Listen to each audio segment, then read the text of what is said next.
जय हिंद दोस्तों, ज्ञान सागर सिविल एकेडमी में आप सबका स्वागत है। हम आज की क्लास में यूपी पीसीएस मेंस 2025 उसके संदर्भ में बातें करेंगे और यूपी पीसीएस मेंस 2025 जो अभी होने वाला है उसका सीक्वेंस वाइज सिलेबस और पीवाईक्यू, सिलेबस के साथ पीवाईक्यू, मतलब हमको किस किस टॉपिक को स्ट्राइक करना है और किस टॉपिक को छोड़ देना है, किस डायमेंशन से क्वेश्चन पूछे जाएंगे और किस डायमेंशन से क्वेश्चन पूछे गए हैं। तो जो पास्ट क्वेश्चंस हैं यूपी पीसीएस मेंस में पूछा गया उसके कॉन्टेक्स्ट में हमारा सिलेबस क्या है और किस किस एस्पेक्ट से हमको सिनेप्सिस बनाना है, हमको इन पॉइंट्स को ध्यान में रखना है। तो नॉर्मल हमारा एक प्रोसीजर है मेंस को की राइटिंग का, कि राइटिंग से करने से पहले हम पहले सिलेबस को रीड करें। सिलेबस को रीड करने के बाद प्रीवियस ईयर क्वेश्चन देखें, क्या फिर उसके बाद भी हमें दिक्कत आएगी, क्योंकि सिलेबस में मात्र एक या दो वर्ड्स लिखे रहते हैं या एक सेंटेंस लिखा रहता है और उससे हम निष्कर्ष में नहीं पहुंच सकते कि इस पार्टिकुलर सेंटेंस से, जो सिलेबस का सेंटेंस है, किस डायमेंशन में क्वेश्चन पूछा गया था और किस डायमेंशन में क्वेश्चन पूछा जाएगा। तो अब फर्स्ट पेपर जो जीएस का है, उसके बाद second paper, then third, fourth, fifth, six, ये 6 पेपर को हम डिटेल में एक एक क्लास में करेंगे। आज की जो हमारी क्लास है उसी की कड़ी में होगी, वो यूपी पीसीएस मेंस आर्ट्स और कल्चर जीएस मतलब जनरल स्टडीज का फर्स्ट पेपर, जो यूपी पीसीएस मेंस का आर्ट्स और कल्चर से संबंधित है, उसी से रिलेटेड हम आज बातें करते हैं। तो इस कॉन्टेक्स्ट में एक तो सिलेबस को हमने आंखों के सामने रखा, एक पीवाईक्यू को रखा जो प्रीवियस ईयर क्वेश्चन है मेंस का, और फ्यूचर में क्या क्वेश्चन इससे बनते हैं, किस डायमेंशन से हमको सिनेप्सिस में क्या इनपुट डालना है, किस किस टॉपिक को स्ट्राइक करें। सिलेबस तो बहुत बल्कि होता है, तो क्या पूरे सिलेबस का नोट्स बनाया जाए, सिनेप्सिस बनाया जाए या रीडिंग लगाई जाए? नहीं, कुछ पार्टिकुलर हेड पॉइंट्स हैं, कुछ पार्टिकुलर ही टाइटल्स और टॉपिक्स हैं, उन्हीं को मात्र आपको फोकस करना है। इसी कड़ी में आज का जो हमारा ये सिलेबस भी है एंड पीवाईक्यू भी है, ये एंड पीवाईक्यू, यानी कि प्रीवियस ईयर जो क्वेश्चन आर्ट्स और कल्चर से रिलेटेड, आज हम आर्ट्स और कल्चर के बारे में डिस्कस करेंगे। नेक्स्ट डे हम जो है वर्ल्ड हिस्ट्री, देन उसके बाद हमारी क्लास होगी मॉडर्न इंडिया से जो क्वेश्चंस आते हैं हिस्ट्री से, उससे, उसके बाद इंडियन सोसाइटी, नेक्स्ट उसके बाद जो है ज्योग्राफी और इज्म करके, जैसे सोशलिज्म, कम्युनलिज्म, उससे रिलेटेड क्या क्या क्वेश्चन बनते हैं, फिर ज्योग्राफी। ये हमारा फर्स्ट पेपर हो गया।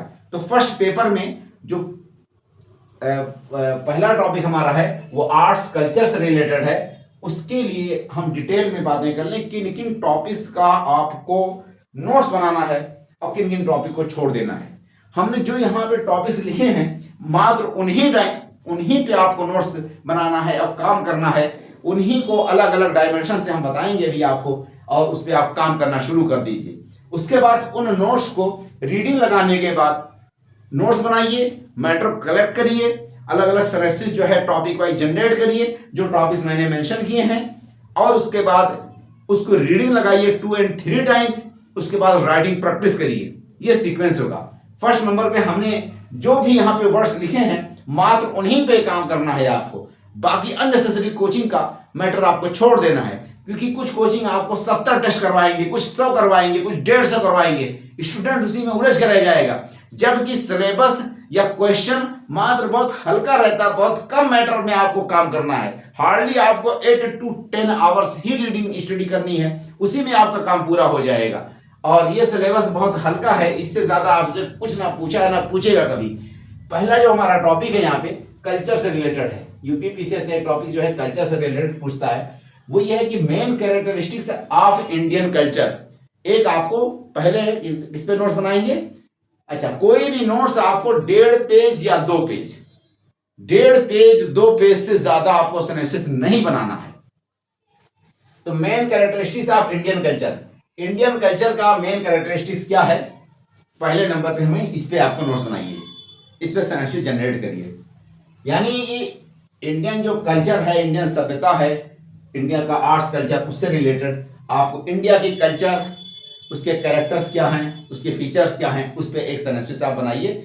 हार्डली 10 वर्ड्स या 12 वर्ड्स में ही बनाइए, यानी कि आधे पेज में ही लिखिए आप नोट्स, उससे ज़्यादा मत बनाइएगा, पॉइंट वाइज बनाइए। नेक्स्ट है आपका इंडियन सोसाइटी। इससे एक क्वेश्चन पूछता है, Unix and cultural diversity. India की सोसाइटी क्यों यूनिक है, वो यूनिकनेस क्या है इंडिया की सोसाइटी के, और कल्चरल डाइवर्सिटी इंडिया की सोसाइटी की है वो क्या है, उसके बारे में आपको सिनॉप्सिस बनाना है। तो इंडिया की सोसाइटी यूनिक है और कल्चरल डाइवर्सिटी क्या है, उससे रिलेटेड आपको एक नोट्स या एक सिनॉप्सिस बनाना है। नेक्स्ट है यूनिटी एंड डाइवर्सिटी। एक जो है यूनिटी और डाइवर्सिटी से रिलेटेड आप अगला जो है सिनॉप्सिस बनाएंगे, अगला टॉपिक तैयार करेंगे नोट्स का। यूनिटी और डाइवर्सिटी, ये थोड़ा डायमेंशन इसमें ज्यादा रहेगा। इसके अंतर्गत क्या थ्रेट्स एंड क्या चैलेंजेस हैं, थ्रेट्स एंड चैलेंजेस क्या हैं यूनिटी एंड डाइवर्सिटी से रिलेटेड। इंडिया की यूनिटी को क्या क्या थ्रेट्स हैं, इंडिया की यूनिटी एंड इंटीग्रिटी को क्या क्या थ्रेट्स, क्या क्या चैलेंजेस आ रहे हैं, क्या क्या समस्याएं हैं, क्या क्या कंसर्न्स हैं, इस पे एक नोट बनाएंगे आप। बाइंडिंग फैक्टर्स, इंडिया की सोसाइटी डाइवर्स है, कहीं पे अलग अलग लैंग्वेज है, कहीं अलग कस्टम्स है, कहीं अलग रिलीजन है, अलग अलग सोसाइटी की प्रैक्टिसेस हैं, बोलियां हैं, भाषाएं हैं, लोगों का अलग अलग बिहेवियर है, एटीट्यूड्स है, और मतलब कि सोशियो कल्चरल एस्पेक्ट्स है, इकोनॉमिक एक्टिविटीज है, इतने सारे डाइवर्स हैं। उसके बावजूद भी क्या फैक्टर्स हैं जिसके कारण इतना diverse society, cultural diverse society, वो आपस में बाइंडिंग है, एक दूसरे से जुड़ा है, टूगेदरनेस, एक साथ क्यों रहते हैं। इस टॉपिक्स पे भी आप एक सिनॉप्सिस बनाएंगे। कोई भी सिनॉप्सिस आपको 8 लाइन लिखिए या 10 लाइन लिखिए, उससे ज्यादा नहीं, बस। उसके बाद नेक्स्ट क्या है, इस यूनिटी को मेंटेन करने के लिए ये जो थ्रेड्स क्रिएट हो रहा है हमारी यूनिटी इंटीग्रिटी से रिलेटेड, उसको मेंटेन करने के लिए लीगल प्रोविजंस क्या हैं, कॉन्स्टिट्यूशन में प्रोविजन क्या दिए गए हैं, गवर्नमेंट ने क्या स्टेप उठाए हैं। तो ये बाइंड, यानी कि यूनिटी को बाइंड करने के लिए, यूनिटी या इंटीग्रिटी बनाए रखने के लिए, उसको टुगेदर रखने के लिए गवर्नमेंट ने क्या क्या स्टेप उठाए हैं, उस यूनिटी को मेंटेन करने के लिए कॉन्स्टिट्यूशनल प्रोविजन क्या है और लीगल प्रोविजन क्या है। बस इतना ही आपको, ये भी मात्र आपको 8 लाइन या 10 लाइन मात्र, बस। नेक्स्ट क्या हमारा टॉपिक है, कल्चरल डाइवर्सिटी। कल्चरल डाइवर्सिटी जो है इंडिया का है, उसमें क्या क्या चैलेंजेस आते हैं। तो ये जो है आपका इसी से मिलता जुलता ये भी है टॉपिक से, आपका यूनिटी एंड डाइवर्सिटी से ही मिलता जुलता ये भी टॉपिक है, बट इसमें थोड़ा सा डायमेंशन चेंज कर लीजिए कि उसको मात्र कल्चर के पॉइंट ऑफ व्यू से आप लिखेंगे। यहां पे हमने यूनिटी को, यानी ये जो कल्चरल डाइवर्सिटी इंडिया का है वो यूनाइट भी है, उसके बावजूद भी इतना डाइवर्स कल्चर होने के नाते भी यूनाइट है, तो इसको अलग डायमेंशन से थोड़ा देखा। यहां मात्र आपको कल्चरल डाइवर्सिटी के ऊपर ही आपको क्या फीचर्स हैं, कल्चरल डाइवर्सिटी जो है इंडिया के का, उसका सिग्निफिकेंस बताइए, उसके ऊपर आप जो है 5 लाइन 10 लाइन लिख लीजिए कि significance of cultural diversity of India. Challenges क्या हैं इंडिया के, जो कल्चरल डाइवर्सिटी है उसके चैलेंजेस क्या क्या हैं। यही चीज सेम आ गई यहाँ पे भी, देखिए डाइवर्सिटी के क्या चैलेंजेस हैं, यानी इंडिया की जो डाइवर्सिटी है क्या वो यूनिटी को डिस्टर्ब कर रही है, डिस्ट्रॉय कर रही है, इस एंगल से भी एक नोट बनाएंगे आप। उसके अलावा कल्चरल डाइवर्सिटी के चैलेंजेस क्या हैं, कल्चरल डाइवर्सिटी के काजेस क्या हैं और उसका सॉल्यूशंस क्या है। ये आपका जो है कल्चर से रिलेटेड आप मात्र 3 क्वेश्चन बनते हैं, उन तीनों क्वेश्चंस का मैंने यहाँ डिस्क्राइब कर दिया। नेक्स्ट क्या है, लिटरेचर से रिलेटेड आपका एक क्वेश्चन आता है यूपीपीसीएस में, और हर साल एक ना एक क्वेश्चन लिटरेचर से रिलेटेड पूछता है। लिटरेचर में पहले नंबर पे आपका ये क्वेश्चन जो बन सकता है, literary sources for study of ancient Indian history, society and science and tech. पहला जो क्वेश्चन लिटरेचर से रिलेटेड जो बनेगा या बन भी चुका है, यानी पहले पूछा भी जा चुका है या फ्यूचर में बनेगा, वो ये है कि science and technology ancient India में लिटरेरी सोर्सेस क्या है। साइंस एंड टेक्नोलॉजी, प्रौद्योगिकी और जो है विज्ञान, उससे संबंधित लिटरेरी सोर्सेस इंडिया में एंशिएंट हिस्ट्री में क्या थे। एक तो ये क्वेश्चन बन गया। Literary source for study of ancient Indian society, ancient India की सोसाइटी, एंशिएंट इंडिया की सोशियो कल्चरल एस्पेक्ट को स्टडी करने के लिए लिटरेरी सोर्सेस क्या है। तो इसी चीज पे आप मल्टीपल डायमेंशंस में काम करेंगे, भटकना नहीं है इधर उधर। जो मैं बातें कह रहा हूं अभी मात्र इसी पे काम करना है कि literary source for study of ancient Indian history, ancient Indian history से रिलेटेड लिटरेरी सोर्सेस क्या है आपके पास। इंडिया की जो एंशिएंट इंडिया की सोसाइटी थी उससे रिलेटेड जो लिटरेरी सोर्सेस हैं एंशिएंट इंडियन हिस्ट्री के, वो आपके पास क्या है।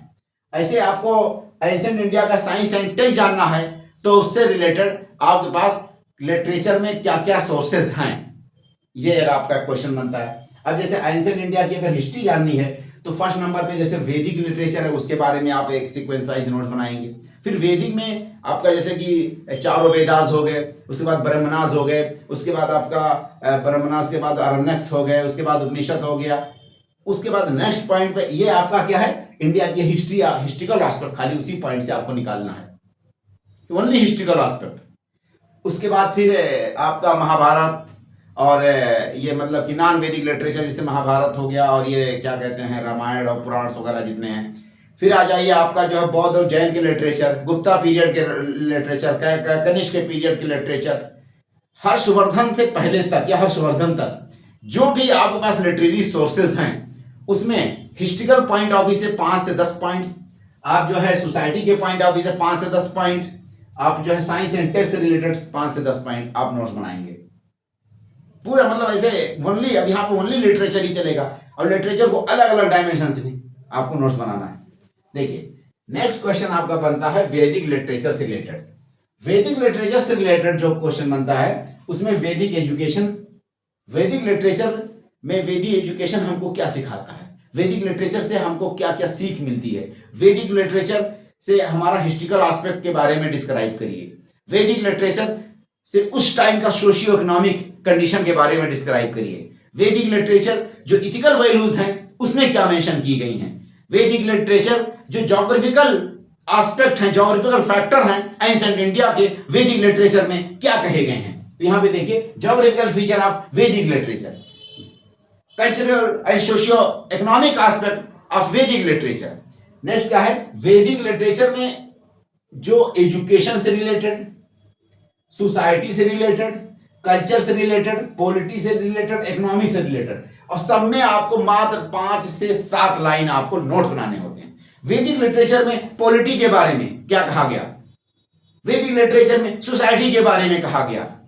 जैसे वर्ण सिस्टम एकदम लेटर वेदा में स्टार्ट हुआ, उस टाइम में तो इगैलिटेरियन सोसाइटी थी, वीमेंस को इक्वल राइट्स दिया गया था स्टार्टिंग में। बाद में जो है थोड़ा उनका स्टेटस डाउन हुआ, जो उनकी सभा समिति हुआ करती थी उसमें इक्वल पार्टिसिपेशन था स्टार्टिंग में, बाद में वो डाउन हुआ। रिलीजियस एस्पेक्ट यहाँ छूट गया, रिलीजियस एस्पेक्ट एंड वैदिक लिटरेचर जो सोसाइटी यानी वन सिस्टम लेटर वेदा में स्टार्ट हुआ। स्टार्टिंग में इक्वलिटेरियन सोसाइटी थी, वीमेन को इक्वल राइट्स दिया गया था स्टार्टिंग में, बाद में उनकी स्टेटस को थोड़ा सा डिमिनिश किया गया, यानी कि डाउनफॉल हुआ उनका स्टेटस। इकोनॉमिक एस्पेक्ट क्या है, वो जो है एक तरह से मतलब कि नोमैडिक लाइफ हुआ करती थी, सिटी क्या कहते हैं, एक जगह सेटलमेंट पार्टिकुलर जगह जो है नहीं हुआ करता था।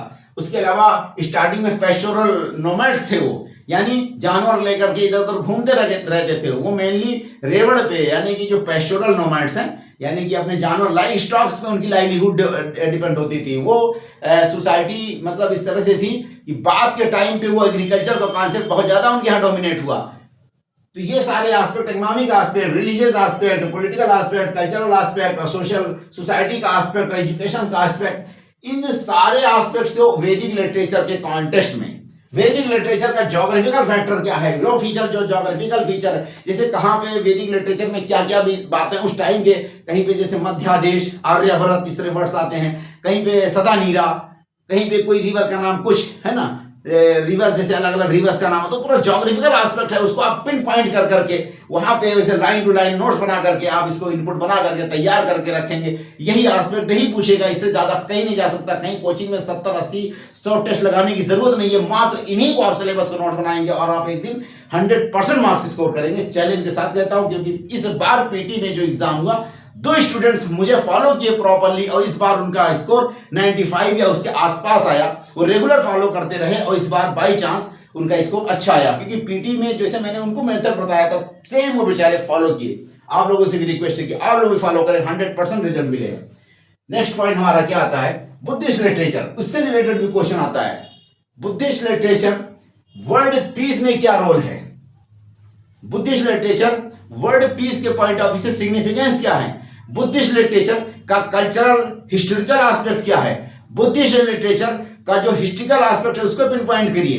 ये सारे के सारे इंफॉर्मेशन आप लिटरेचर उस टाइम जब इंफॉर्मेशन पढ़िए तो उसका उन पॉइंट्स को ऐसे पॉइंट करिए कॉपी पे, और ये सिमिलर पॉइंट को, सिमिलर टॉपिक्स को एक साथ इकट्ठा करिए, कलेक्ट करिए, फिर उसको रटिए। इधर उधर मत भटकिए कि अननेसेसरी चीजों में। जो यही है, इसी से रिलेटेड ही क्वेश्चन पूछता है, इससे जा ही नहीं सकता।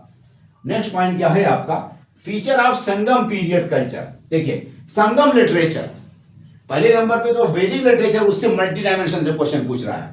नेक्स्ट नंबर पर आपका बुद्धिस्ट लिटरेचर है, उससे रिलेटेड क्वेश्चन पूछ रहा है। उसके बाद थर्ड नंबर पे संगम लिटरेचर, इससे रिलेटेड भी क्वेश्चन, जैसे पतिटप्पु, इट्टुटुगाई और कुर्राल, ये सब है ना क्या कहते हैं, संगम लिटरेचर है, उससे रिलेटेड भी क्वेश्चन पूछता रहता है। तो feature of Sangam period culture, एक क्वेश्चन ये बन गया। Feature of Sangam period culture, Sangam period culture का फीचर क्या है, एक क्वेश्चन। संगम सोसाइटी के बारे में आप जो है मेंशन करिए, एक क्वेश्चन बन गया। संगम का जो सोशियो इकोनॉमिक कंडीशन था उसके बारे में आप डिस्क्राइब करिए। जो संगम हुए थे, जो 3 संगम है कि कितने, उसके बारे में आप पहले जानिए। तो उसकी डिटेल में आपको खाली इसी के बारे में 4-5 एस्पेक्ट जो नोट्स बनते हैं उसी को नोट बनाना है। तो feature of Sangam culture, feature of Sangam society, feature of Sangam period culture, यानी संगम वही जो सोर्स है हमारे पास, उसमें क्या क्या इंफॉर्मेशन उसके कल्चर के बारे में मिल रहे हैं। उस लिटरेचर में हमको सोसाइटी के बारे में क्या इंफॉर्मेशन मिल रहा है, सोशियो इकोनॉमिक कल्चर कंडीशन के बारे में क्या इंफॉर्मेशन मिलता है, तो संगम लिटरेचर से हमको उस पर नोट्स बनाना है। नेक्स्ट हमारा पॉइंट है science and tech in ancient India, इससे रिलेटेड भी एक क्वेश्चन, 2 क्वेश्चन बन सकता है, उस पर आप काम करेंगे। मात्र कोई भी आपका सिनोप्सिस 1.5 पेज से ज्यादा नहीं होना चाहिए, ये दिमाग में बिठा लेना आप, ठीक है। अननेसेसरी मत भटकना भाई, मैं आपको रिक्वेस्ट करता हूं, वरना कई साल लगा दोगे इसी एग्जाम में। Scientific aspect of Indian culture, देखिए scientific aspect of Indian cultural heritage, India के जो कल्चरल हेरिटेज है उसका साइंटिफिक एस्पेक्ट आपको पता करके निकालना है। आप ये हिस्टोरिकल एस्पेक्ट जो पढ़ रहे हैं एंशिएंट इंडिया का, आप देखिए मौर्य पीरियड से आपके पास जो है इंफॉर्मेशन मिलती है। तो उस टाइम पे जितने भी केव बने, स्टूपास बने, न्यूमिस्मेटिक वर्क है, वहां से स्टार्ट करिए और उसमें आपको क्या कलाकारी देखी गई है, क्या साइंटिफिक एस्पेक्ट मिलते हैं, उसको आप खोज के लाइए। फिर ला करके आप मेहरौली के जो या पिलर है, अभी भी मतलब उस पर जंग नहीं लगा, उस पर क्या कहते हैं वो, उस वाले इंफॉर्मेशन को यहाँ तक लाइए। और वो सारे मतलब कि ये जो आपका इधर है इंडस वैली सिविलाइजेशन का जो आर्किटेक्ट है, जो वर्क है कि उस टाइम पे जो सिविल इंजीनियरिंग कितना ज़्यादा एडवांस थी। उसके अलावा जो है ये क्या कहते हैं सुश्रुता वगैरह, ये जो चरक है या ये जितने भी एस्ट्रोनॉमर्स हैं, उन सबका जितना भी योगदान है वो सारे के सारे मतलब कि आर्किटेक्ट का मतलब कि टेंजेबल होता है एक्चुअल में। हेरिटेज का मतलब यहाँ पे लीगेसी, कल्चरल लीगेसी को क्या कहते हैं, हेरिटेज कहते हैं।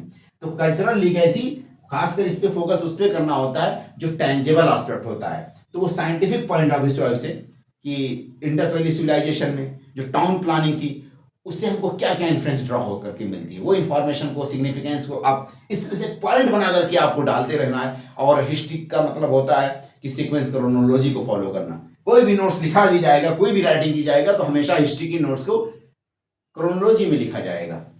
नेक्स्ट क्या है कि देखिए साइंस टेक में अचीवमेंट क्या रहा, एंशिएंट इंडिया में साइंस टेक से रिलेटेड क्या अचीवमेंट रहा है। किसी ने एस्ट्रोनॉमी के बारे में, किसी ने जो प्लैनेट मूव करता है, तो किसी ने क्या कहते हैं जीरो पहली बार डिस्कवर किया, किसी ने पाई की वैल्यू बता दी, तो किसी ने जैसे कि बौद्ध और किसी शशुत्ता और क्या कहते हैं बौद्ध्यान और वरमहीर, कोई रोटेशन, तो कोई टाइड्स और ये क्या कहते हैं जो आपका इक्लिप्स ग्रहण जो लगता है, इन सब अलग अलग लोगों ने वो किया। तो वो सारा का सारा सिस्टमेटिक वे में आप नोट्स बनाएंगे कि अचीवमेंट इन एंशिएंट इंडिया, किस चीज का अचीवमेंट, साइंस टेक का अचीवमेंट क्या है, what is the achievement of science tech in ancient India. Ancient India में साइंस टेक का क्या अचीवमेंट है, उसको देखिए क्या किस किस चीज में। एस्ट्रोनॉमर्स कौन कौन है, उन लोगों ने क्या योगदान दिया, मैथ में क्या योगदान दिया गया, साइंस में क्या दिया गया, मेडिसिन में क्या दिया गया, इसके बारे में आप जैसे साइंस का आपने लिखा तो मात्र 3 पॉइंट्स इस पर बनाइए, 2 या 3 एस्ट्रोनॉमर का नाम लिखिए, मैथ में से 2 से 3 के बारे में जो है नाम लिखिए, उसके बाद जो है साइंस में और मेडिसिन में सब में से 2-2 3 दिन का योगदान लिखेंगे, 1.5 पेज का नोट्स तैयार हो जाएगा। उसके बाद नेक्स्ट हमारा टॉपिक है बुद्धिज्म और जैनिज्म से रिलेटेड, इस पे भी कुछ क्वेश्चंस आते हैं या आते रहेंगे। देखिए factor affecting spreading of Buddhism and Jainism, वो फैक्टर क्या है जिसके कारण बुद्धिज्म और जैनिज्म फैल गया, ठीक है, वो फैक्टर्स क्या हैं जिसके कारण बुद्धिज्म या जैनिज्म फैला, एक क्वेश्चन। नेक्स्ट पॉइंट क्या है, पॉपुलैरिटी, इन दोनों रिलीजन के पॉपुलर होने या एक्सपेंशन करने के कारण क्या है, what are the causes for the popularity of Buddhism and Jainism. तो पहले बुद्धिज्म आपने सेलेक्ट किया तो बुद्धिज्म का लिखिए कि एक्सपेंशन के क्या क्या कारण हैं, इसकी पॉपुलैरिटी के क्या क्या कारण हैं, ठीक है, बुद्धिज्म का आपने लिखे, फिर ऐसे आप जैनिज्म पे नोट्स तैयार करेंगे, ठीक है। नेक्स्ट पॉइंट क्या है कि फिलॉसफिकल एस्पेक्ट पे आपको नोट्स बनाना है, बुद्धिस्ट की फिलॉसफी क्या है, जैनिज्म की फिलॉसफी क्या है। नेक्स्ट पॉइंट क्या है, कॉजेज फॉर डिक्लाइन, बुद्धिज्म को डिक्लाइन होने के कारण क्या है, जैनिज्म के डिक्लाइन होने के कारण क्या है, इसके बारे में आप नोट्स बनाएंगे। क्या कारण है कि जैनिज्म खाली इंडिया में ही फैल पाया, क्या कारण है कि बुद्धिज्म अक्रॉस वर्ल्ड फैल गया, है ना, इस तरह से एक क्वेश्चन बनता है। तो ये मतलब इस एंगल से आप जानिए और इस पे आप काम करिए, डिटेल में करिए। उसके अलावा जो बुद्धिस्ट एक यहाँ पे बहुत इंपॉर्टेंट पॉइंट है, बुद्धिस्ट लिटरेचर का वर्ल्ड पीस में क्या रोल है, इंडिया के इंफॉर्मेशन को, इंडिया के कल्चर को स्प्रेड करने में बुद्धिस्ट लिटरेचर का क्या रोल है, इस तरह के पॉइंट्स आप कलेक्ट करिए कि what are the factors, what are the features of Indian cultures that spread by Buddhist literature in ancient and medieval India, इस तरह क्वेश्चन बन सकता है। तो ऐसे इस पे काम करिए कि बुद्धिस्ट लिटरेचर का वर्ल्ड पीस में क्या योगदान है, बुद्धिस्ट लिटरेचर का इंडिया के कल्चर सोसाइटी को फैलाने में बाहर में क्या योगदान है। अब कल्चर और सोसाइटी को फैलाने में क्या, जो भी सूफिज्म है सेंट्रल एशिया में पनपा स्टार्ट हुआ, उसका जेनेसिस बुद्धिज्म पे ही आधारित है ना, बुद्धिज्म पे ही आधारित है। तो ऐसे ये क्या मतलब कि जो टेनेंट्स है उसका बेसिक फिलॉसफी है, इन सब पे आप पहले जानिए, थॉट्स को जानिए और ज्यादा एनालिटिकल नहीं होना, बस खाली ऐसे उसी में टू द पॉइंट, जैसे 5-5 पॉइंट 10-10 पॉइंट नोट बनाएंगे आप मात्र।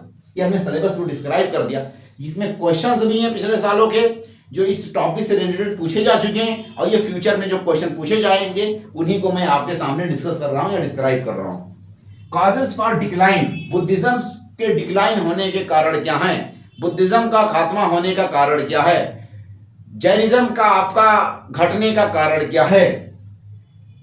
सिमिलरिटी एंड डिफरेंसेस, बुद्धिज्म और जैनिज्म की सिमिलरिटी क्या है, बुद्धिज्म और जैनिज्म की डिफरेंसेस क्या हैं, इन दोनों के कॉन्सेप्ट में, फिलॉसफी में डिफरेंसेस क्या है, इन दोनों के कॉन्सेप्ट में, प्रैक्टिस में सिमिलरिटीज क्या है, ये आपको जानना होगा। जैसे मान लीजिए गॉड, जैनिज्म के हिसाब से गॉड एग्जिस्ट करता है बट जैन से, महावीर से नीचा है गॉड। बुद्धिज्म में ना तो ये इनकार करते हैं ना ये इकरार करते हैं वेदर गॉड एग्जिस्ट और not, but he is silent. Buddha से पूछा कि गॉड एग्जिस्ट करता है कि नहीं, तो ये साइलेंट है। ऐसे लिखिए, गॉड लिखिए, नेचर लिखिए, है ना, फिलॉसफी लिखिए, सोल के बारे में लिखिए, निर्वाणा, महापरिनिर्वाणा, ऐसे पॉइंट्स वाइज लिखिए। और इसमें ये कहा गया वो मात्र 2-2 वर्ड में लिखिए, नोट बनाइए यार, स्मार्ट वर्क काम करिए। ये नहीं कि 10-10 पेज का पूरी कोचिंगों का मैटर जो है गधे का घारी यानी कि गाथा उठाने की जरूरत नहीं है, मात्र इन्हीं सिलेबस पे आप काम करेंगे 100% आपके मार्क्स आएंगे, एकदम चैलेंज के साथ करता हूं। उसके बाद देखिए आप फिलॉसफी, देखिए यहां पे हमने तो पढ़ लिया आपका बुद्धिज्म और जैनिज्म की जो रिलीजियस फिलॉसफी है उसके बारे में। नेक्स्ट क्या है, ये वैदिक फिलॉसफी जो है, 7 दर्शन जो हम कहते हैं, जिसमें आपका मीमांसा हो गया, आपका योगा है, इस तरह से है, वो सारे फिलॉसफी जो हैं आपके 7 दर्शन जो कहलाते हैं, उसके बारे में आप ये वैदिक जो फिलॉसफी है उसकी। और नॉन वैदिक फिलॉसफी उसी टाइम पे जैसे चारवाक हो गया, और जैन के टाइम पे जो है महाकसाली गोसाला जो उनकी फिलॉसफी थी, वो नंगे ही रहते थे। तो चारवाक जो है और महाकुसाली गोसाला, उनकी उनकी फिलॉसफी, इनके फिलॉसफी के बारे में उनका कंपैरेटिव स्टडी भी जानिए, ठीक है। उसके अलावा नेक्स्ट पॉइंट हमारा आ जाता है मिडिवल इंडिया या अर्ली मिडिवल इंडिया की तरफ मूव कर रहे हैं हम लोग, भक्तिज्म और सूफीज्म। पहले नंबर पे भक्तिज्म को चुनिए, तो उसके फीचर्स क्या क्या हैं, सिग्निफिकेंस क्या है, फिर उसका स्प्रेड, भक्तिज्म क्या फैला, कैसे फैला, क्या कारण है, क्या फैक्टर्स हैं जिसको फैलने के कारण क्या हैं, उसके बारे में नोट्स बनाइए। ऐसे गूगल कर करके सोच खोजिए और एआई से कहीं से भी सहारा लीजिए, कोई दिक्कत नहीं। इम्पैक्ट्स, भक्तिज्म का क्या इम्पैक्ट है इंडिया की सोसाइटी में, भक्तिज्म का कंट्रीब्यूशन क्या है इंडिया की सोसाइटी में। ऐसे आप सूफिज्म को ले लीजिए, सूफिज्म का क्या सिग्निफिकेंस है, क्या फीचर है, ये स्प्रेड होने के लिए फैलने के क्या क्या कारण हैं सूफिज्म के। उसके बाद सूफिज्म का इंडिया की सोसाइटी में क्या इम्पैक्ट है पड़ा, सूफिज्म का जो है क्या कंट्रीब्यूशन है इंडिया की सोसाइटी को, है कि नहीं। नेक्स्ट पॉइंट क्या है आपसे, जैसे सिमिलरिटीज हैं। अब जैसे सिमिलरिटीज दोनों में क्या है, दोनों में फिर डिसिमिलरिटीज क्या है, डिफरेंसेस क्या क्या है कि नहीं।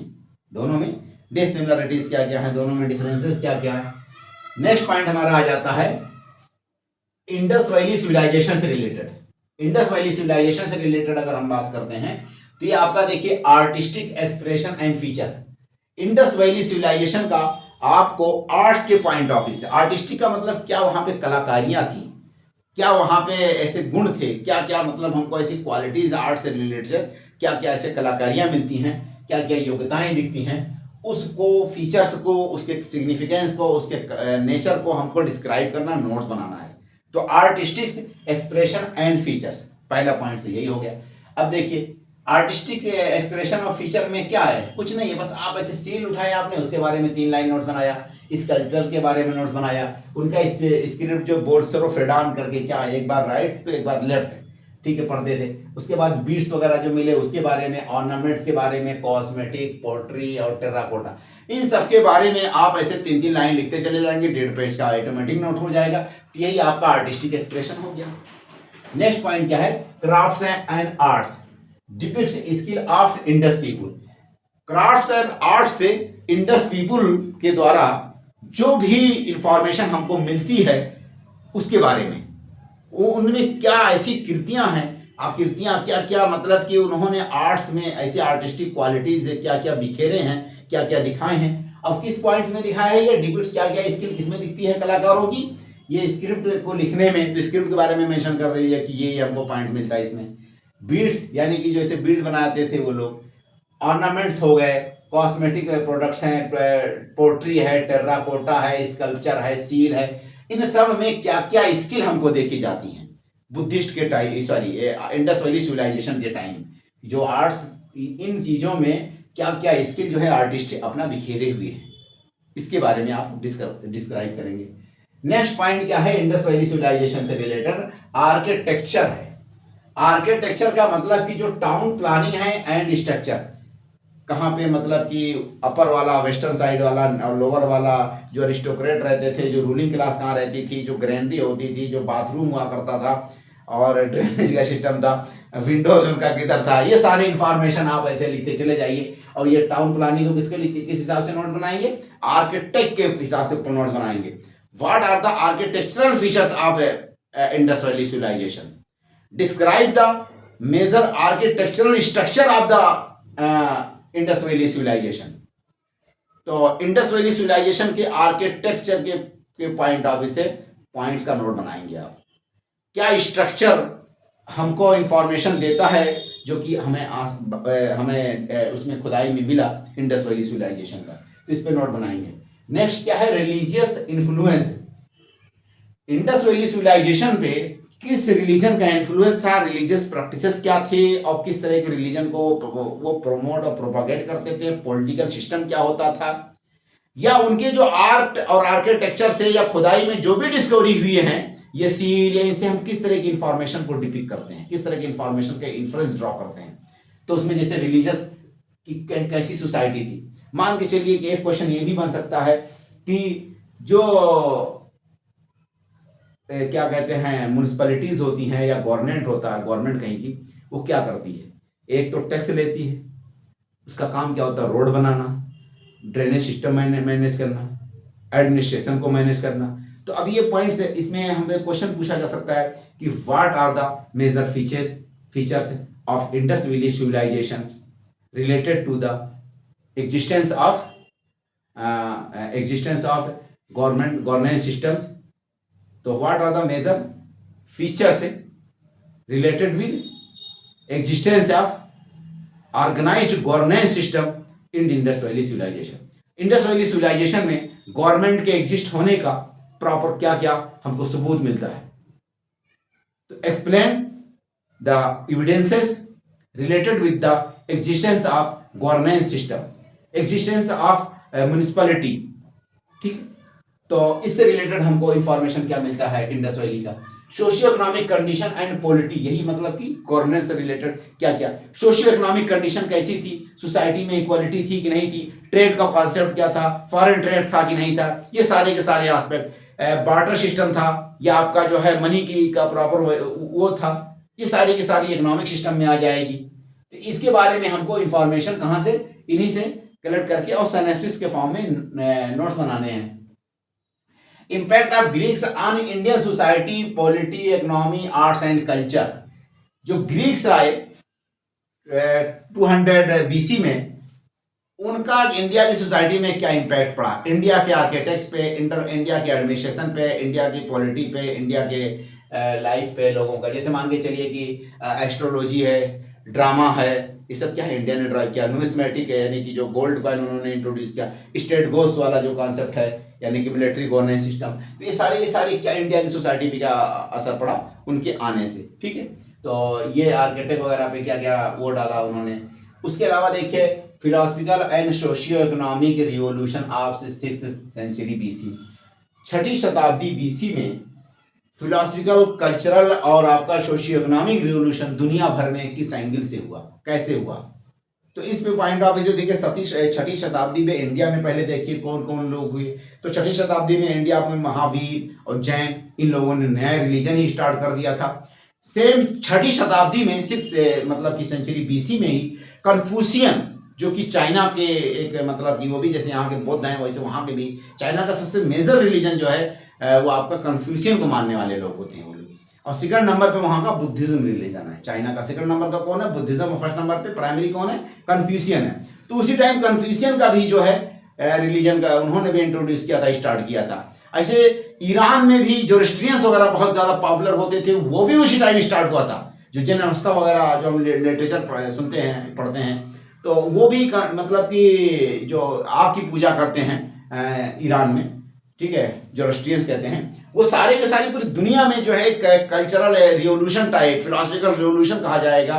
और वो पूरा का पूरा जो है एशियन कॉन्टिनेंट में ही मेनली था।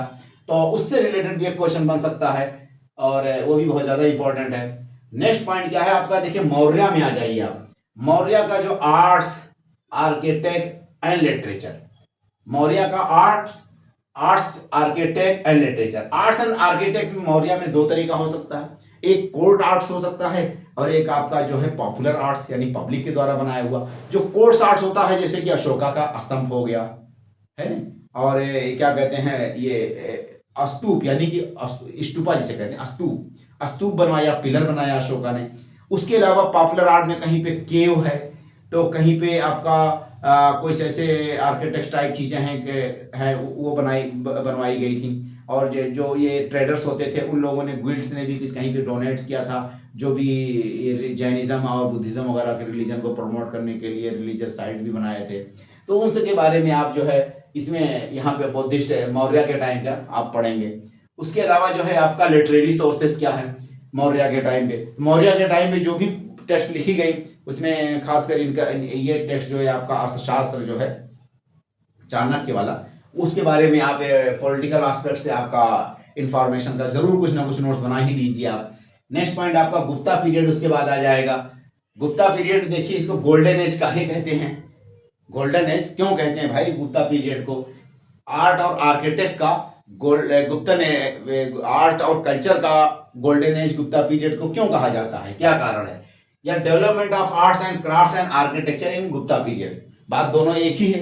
जो डेवलप हुआ आर्ट्स, आर्किटेक्ट और क्राफ्ट गुप्ता पीरियड में, उसी डेवलपमेंट के आधार पर उसको गोल्डन एज कहा जाता है। किस चीज का? आर्ट्स और कल्चर का। क्यों कहा जाता है? अब इसके बारे में आप डिटेल में नोट्स बनाएंगे तो आप ऑटोमेटिक पहुंच जाएंगे क्या आर्ट्स थे, क्राफ्ट क्या थे उनके यहाँ, उसके अलावा आर्किटेक्ट थे क्या।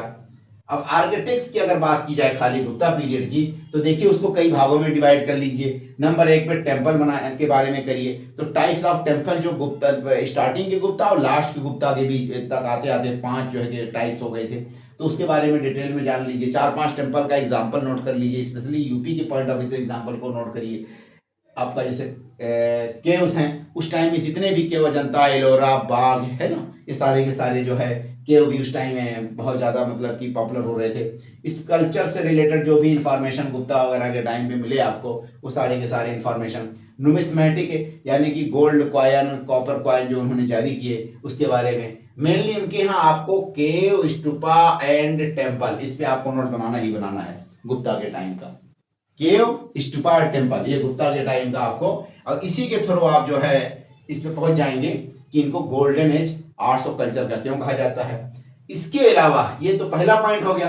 फिर गुप्ता पीरियड का आपका लिटरेचर को भी नहीं मेंशन करना है, तभी आप गोल्डन एज, उसके आर्ट्स और लिटरेचर का गोल्डन एज क्यों कहा जाता है उसको, क्योंकि लिटरेचर के बारे में भी आपको जानना पड़ेगा गुप्ता पीरियड में। तो उसमें प्रोज, पोएट्री, ड्रामा उस टाइम में जो लिखे गए, रिलीजियस और सेक्युलर लिटरेचर जितने भी लिखे गए, उसके बारे में आप को काम करना पड़ेगा।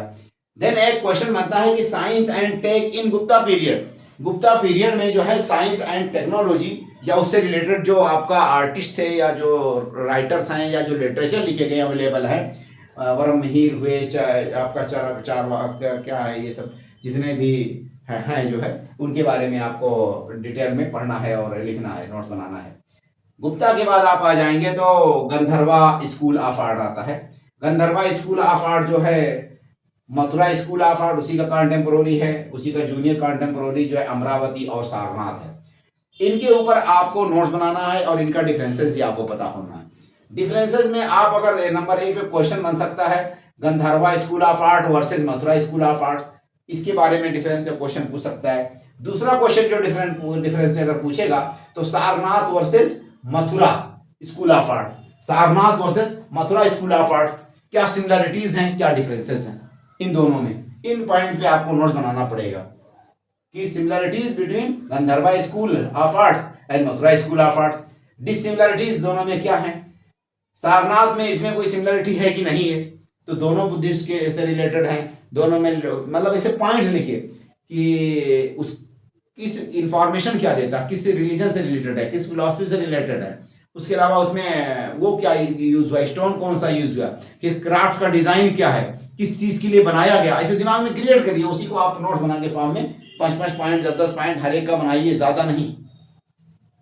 टेम्पल आर्किटेक्ट, अगर टेम्पल आर्किटेक्ट की अगर हम बात करते हैं तो इसमें 2 तरह के टेम्पल होते हैं, एक आपका नागर स्टाइल, एक द्राविड़ स्टाइल।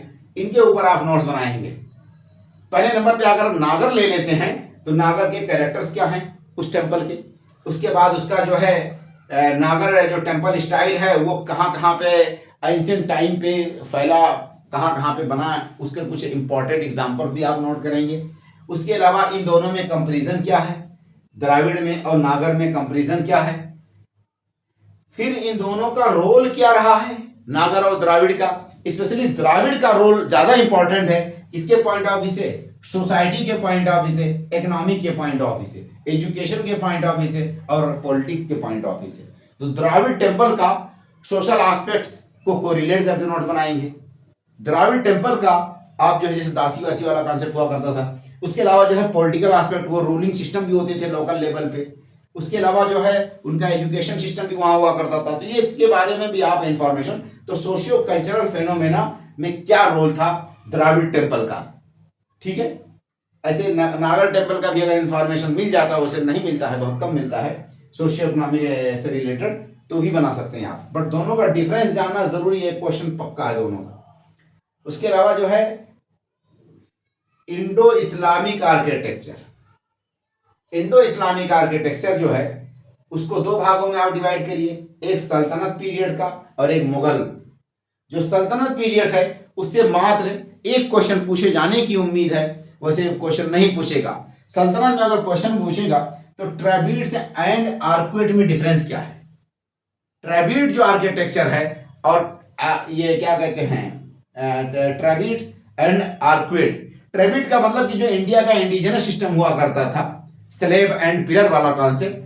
आर्किटेक्चर का मतलब ये जो मेहराब वाला जो कॉन्सेप्ट आया बाद में पर्शियन या सेंट्रल एशिया से, इन दोनों का जो है कंपैरेटिव स्टडी आप 5 पॉइंट 10 पॉइंट्स का नोट बनाएंगे। नेक्स्ट पॉइंट क्या है कि पर्शियन या सेंट्रल एशियन और इंडियन इन्फ्लुएंस है सुल्तान के पीरियड में क्या क्या है।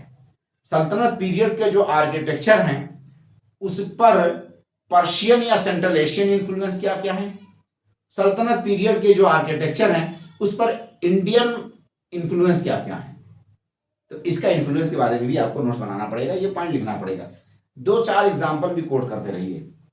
मुगल, ये बहुत ज्यादा इंपॉर्टेंट है।